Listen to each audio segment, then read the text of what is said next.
Okay, I am going to try to very quickly run through what all we covered in class today of how to go about setting up the first parts of this shot. So first thing you're going to want to do anytime you get into any nuke file, the first thing is hit S and pull up your scene settings. You want to make sure you set this one here, 2048 by 1080. It's in the project specs. That's the final output size that we want. And you want to put your frame range. I know just from having set it, this is the frame range of the files if you pull them in.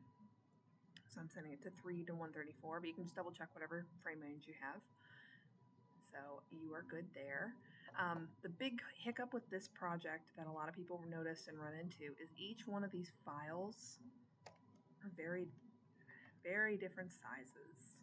Like this is a 5K image, this is a 4K image, those little drones that we'll deal with later are a different size image. So you got to get everything on the right size. But the first thing we're going to do here is pull our key on this guy.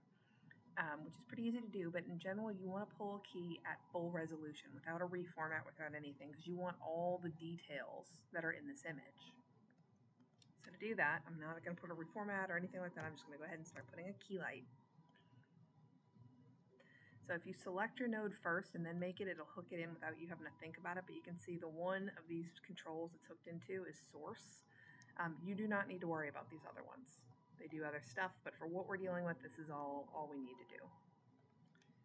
So the way this works is remarkably easy. You check this little square right here to make your eyedropper, and then control click someplace in your image on the green. And you can see if I mouse, like hold my mouse over the viewer and hit A, I can see what my alpha is. If you want to select again, it's still on the eyedropper. If you click, like you have to do it in color. You can pick a different one. You can kind of keep reselecting by like a double clicking. Like one click will clear everything out and another click will bring it back. But just find something that kind of, looks decent. That's probably pretty good. Then all you have to do after this is drop down the screen mat and play with clip black and clip white. And you want to be pretty delicate here. You don't want to do more than you have to do. So if I start pulling in the clip black, I'm basically looking at like my background, just the green stuff. How can I get rid of the green? So for something like this, I'd probably say something like this. It's pretty good. Now if I go look, his hair still looks okay. It's a little chunky. The soft out of focus stuff here is okay. But I see I can see some of this down here and like this stuff here that's showing through that I don't really want. I want that solid white. So then I would mess with the clip white and just pull that up just a little bit until I don't see that kind of stuff anymore. So I'm not too worried about a lot of this stuff because I can tell you, so this threw people for a loop a little bit. This hole, like the stuff that's showing up in this alpha is a part of just some artifacts in the footage. It's nothing anybody else is doing, but you can see these are like these jet black pixels that if I mouse over them, if I don't mouse over them because I still have my eyedropper on, but if I mouse over them, you can see some values at the very bottom that go kind of nuclear. The other way, it was doing it before. Oh, now I'm not going to be able to find the little nuclear spots. But basically it was filmed weird.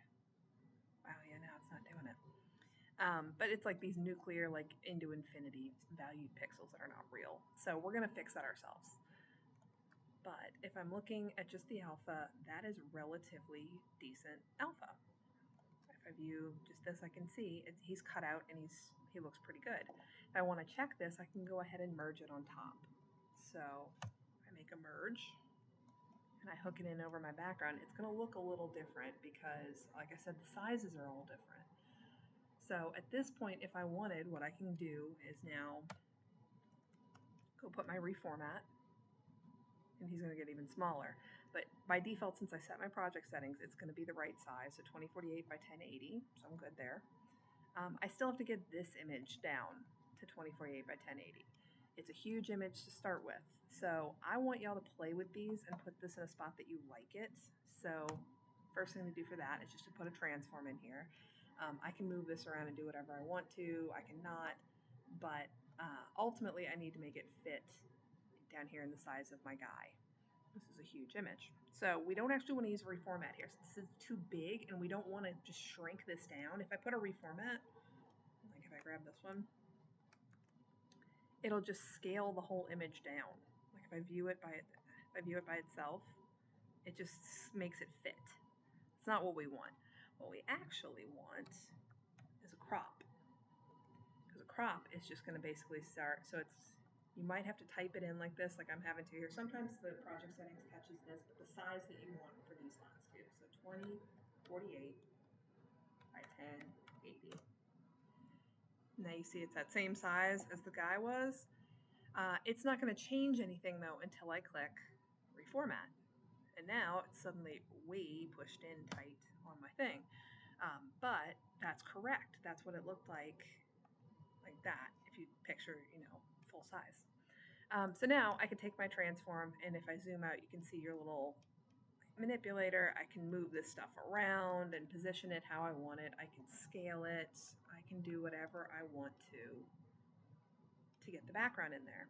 So I would recommend y'all kind of like go through here, find a spot that you like, find a position for it that you like things, and make it your own. But this is basically going to be our setup for just getting everything in here.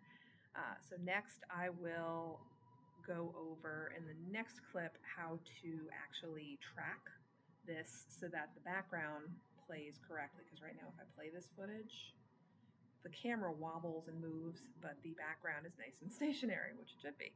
And that looks weird. So we're going to fix that. So I'll do that in the next